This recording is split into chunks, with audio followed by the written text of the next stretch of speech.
नमस्कार मित्रों। हम वीडियो 2018 के लिए जो 26 जून और 27 जून को प्रस्तावित है उसके लिए करंट अफेयर की स्पेशल सीरीज चलाने जा रहे हैं, जहां पर हम आपको स्पेशल करंट अफेयर क्वेश्चन और आंसर के रूप में करवाएंगे, जिससे आप डेली प्रैक्टिस करके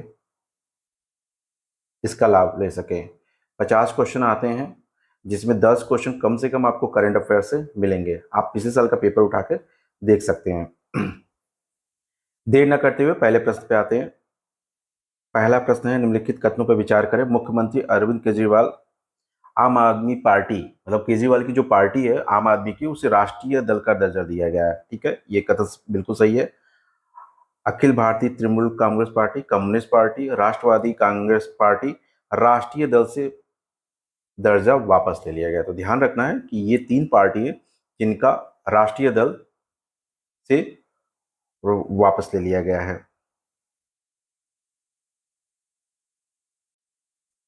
वर्तमान में कुल कितनी राष्ट्रीय पार्टी हैं जो राष्ट्रीय दर्जा प्राप्त हैं? कुल 6 है। क्वेश्चन आपके सामने आ सकता है। आते हैं क्वेश्चन नंबर दूसरे की तरफ। 10 अप्रैल 2023 को गृह मंत्री अमित शाह ने वाइब्रेट विलेज कार्यक्रम लॉन्च किया। अच्छा, ये पूछा जा सकता है कि यह कहाँ लॉन्च किया है, तो आप सीधे बताएंगे यह अरुणाचल प्रदेश में लॉन्च किया गया है। अंजवा जिले के एक सिमृति गांव की किमृति में लॉन्च किया गया। ठीक है, ध्यान रखेंगे। आगे चलते हैं। अगला क्वेश्चन, मेघालय में केनराट के संगमा के नेतृत्व में कौन सी पार्टी सबसे बड़ी पार्टी बनकर उभरी है? तो नेशनल पीपुल्स पार्टी जो है मेघालय में सबसे बड़ी पार्टी बनकर उभरी है। अगले प्रश्न की तरफ आते हैं। कथनों पर विचार करना है। ठीक है, विश्व की सबसे लंबी नदी क्रूज एमबी गंगा विलास को वाराणसी से प्रधानमंत्री ने हरी झंडी दिखाकर किया है। प्रधानमंत्री मोदी द्वारा वाराणसी से सबसे लंबी क्रूज को हरी झंडी दिखाया गया, ये कथन बिल्कुल सही है। यह यात्रा 28 फरवरी 2023 को असम के डिब्रूगढ़ जिले के बोगीबील नाम से जाकर पूर्ण होगी। मतलब ये वाराणसी से निकलेगी और असम के डिब्रूगढ़ बेबीगल में जाकर पूरा होगी। ये भी कथन सही है। एमबी गंगा विलास क्रूज रास्ता राष्ट्रीय जलमार्ग 1 हल्दिया से प्रयागराज और राष्ट्रीय जलमार्ग 2 दुबरी से होकर गुजरेगी। देखिए, यहाँ सोचने वाली बात है, ये भी कथन सत्य है। तो यहाँ राष्ट्रीय जलमार्ग 1 राष्ट्रीय जलमार्ग 2 पूछ देगा कि जो प्रधानमंत्री जी ने क्रूज का शुभारंभ किया है उसमें कौन कौन से राष्ट्रीय जलमार्ग, तो राष्ट्रीय जलमार्ग 1 2 दोनों आते हैं, इसलिए इसके सभी कथन सही हो जाएंगे। आते हैं अगले प्रश्न की तरफ। निम्नलिखित में से क्षेत्रीय भाषा पर निर्णय देने वाला पहला उच्च न्यायालय कौन सा बन गया है? केरल। ठीक है, आज अगले प्रश्न की तरफ चलते हैं। फिर वह निम्नलिखित कथनों पर विचार करें। केरल उच्च न्यायालय क्षेत्रीय भाषा मलयालम में निर्णय प्रकाशित करने वाला भारत का पहला न्यायालय बन गया, ये कथन सही है। केरल उच्च न्यायालय के मुख्य न्यायाधीश एस मणिकुमार और न्यायमूर्ति साजी पी चाली की खंडपीठ द्वारा दोनों निर्णय दिया गया, तो इसके दोनों कथन सही हैं। ठीक है, आगे चलते हैं। विश्व का सबसे लंबा प्लेटफॉर्म कौन सा है? विश्व का सबसे लंबा रेल प्लेटफॉर्म हावड़ी जंक्शन कर्नाटक का है। ध्यान रखें, ये 1507 मीटर लंबा है। गोरखपुर जंक्शन अब उत्तर प्रदेश का नहीं है, इसलिए बहुत इंपॉर्टेंट है। ध्यान रखिए, ये प्रोग्राम हम आपके वीडियो के लिए चला रहे हैं। अगर आपको पीडीएफ चाहिए तो आप हम इस यहाँ पे क्लिक करके हमारा ऐप डाउनलोड कर सकते हैं। अगले क्वेश्चन की तरफ आते हैं। 5G की तकनीकी को जमीनी स्तर पर लॉन्च करने वाला भारत का पहला आकांक्षी जिला कौन सा हो गया? तो भारत का पहला आकांक्षी जिला विदिशा, जो एमपी में है। इसे 13 जनवरी 2023 को द्वारा प्रस्तावित किया गया था। अगले क्वेश्चन की तरफ चलते हैं। निम्नलिखित कथनों पर विचार करना है। 14 जनवरी 2023 को केरल के कोल्लम को भारत का पहला संविधान साक्षर जिला घोषित किया गया। ध्यान रखिए, केरल जो है इस समय एकदम चर्चा में है। आपको पूरा ध्यान रखना है इस बात का। ठीक है, यह घोषणा केरल के मुख्यमंत्री पिनराई विजयन द्वारा किया गया। कोल्लम को यह उपलब्धि संविधान साक्षरता अभियान सृजन 2022 के परिणाम स्वरूप दिया गया। उपरोक्त में से सभी कथन सही है। केरल को बहुत ज्यादा ध्यान रखिएगा। आते हैं राष्ट्रीय हरित हाइड्रोजन मिशन के संदर्भ में। भारत को विश्व ग्रीन हाइड्रोजन के अग्रणी उत्पादक और आपूर्तिकर्ता बनाएगा। ठीक है, सही है। ग्रीन हाइड्रोजन और उसके व्युत्पन्न के लिए निर्यात के अवसर सृजन करेगा, यह भी सही है। आयात जीवाश्म ईंधन पर निर्भरता कम करेगा, यह भी सही है। रोजगार और आर्थिक विकास का अवसर पर।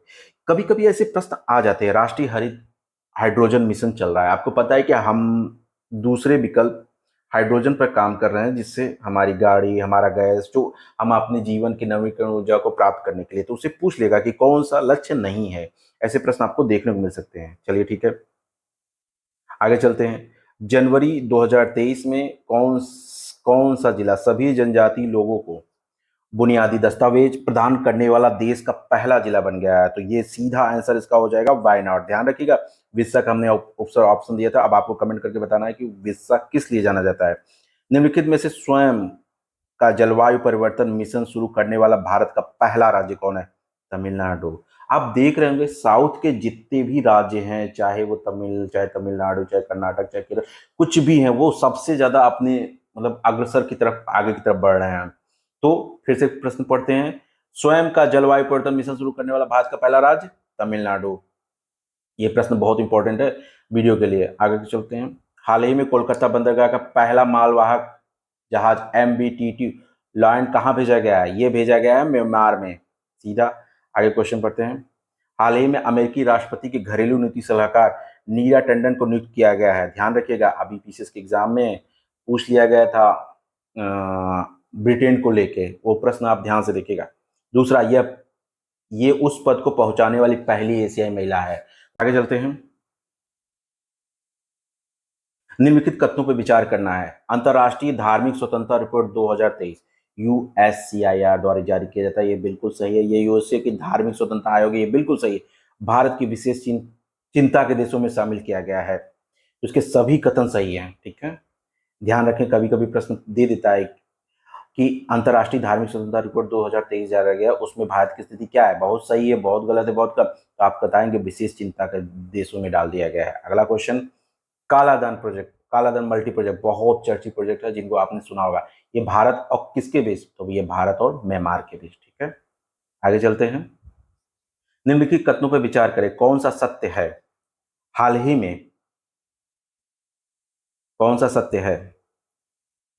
हाल ही में नीरज चोपड़ा ने दोहा बैडमिंटन में दूसरी बार गोल्ड मेडल जीता, और गोल्ड मेडल जिन्होंने जो किया वो 88.67 मीटर लंबा मारा। ध्यान रखिएगा। दूसरा पूछा गया है कि विश्व एथलेटिक्स दिवस 7 मई को, 1 मई को मनाया जाता है, ये बिल्कुल गलत है। विश्व एथलेटिक्स दिवस 7 मई को मनाया जाता है। भाला फेंक दिवस 5 अगस्त को मनाया जाता है। भाला फेंक दिवस 5 अगस्त को नहीं, 7 अगस्त को मनाया जाता है, ठीक है। ऐसे प्रश्न आपको देखने को मिलेगा। हम 2 से 3 प्रश्नों को एक ही जगह समाहित कर रहे हैं, इस बात का ध्यान रख रहे हैं। निम्नलिखित, अगले प्रश्न पे चलते हैं। निम्नलिखित कथनों पर विचार करें। पिट्सबर्ग जलवायु संवाद का आयोजन अध्यक्षता कौन कर रहा है? जर्मनी और संयुक्त अरब अमीरात ने किया। सही है, बिल्कुल कथन सही है। 14वां संस्करण की अध्यक्षता बर्लिन 2010 में बर्लिन ने करेगा, और दो बर्लिन हुआ, और ये 2010 में जर्मनी शुरू हुआ था, ये सही हुआ है। 14वां संस्करण की अध्यक्षता बर्लिन में, और 2010 में ये जर्मनी शुरू हुआ, ये बिल्कुल दोनों कथन सत्य हैं। अगले क्वेश्चन की तरफ चलते हैं। हाल ही में स्वास्थ्य सेवाओं में सुधार के लिए मिशन परिवर्तन योजना किसने शुरू किया? मिशन परिवर्तन योजना बिहार ने शुरू किया। ऐसे प्रश्न आपको देखने को मिलेंगे एक एक दो योजना से। हाल ही में राजनाथ सिंह द्वारा एक था हार्बर बंदरगाह एक था हार्बर बंदरगाह का शिलान्यास कहाँ पे किया गया? एक था हार्बर बंदरगाह का निवास मालदीव में किया गया है, ठीक है। और प्रश्न नहीं, और प्रश्न खत्म हो चुके हैं। आज का सेशन समाप्त होता है। धन्यवाद।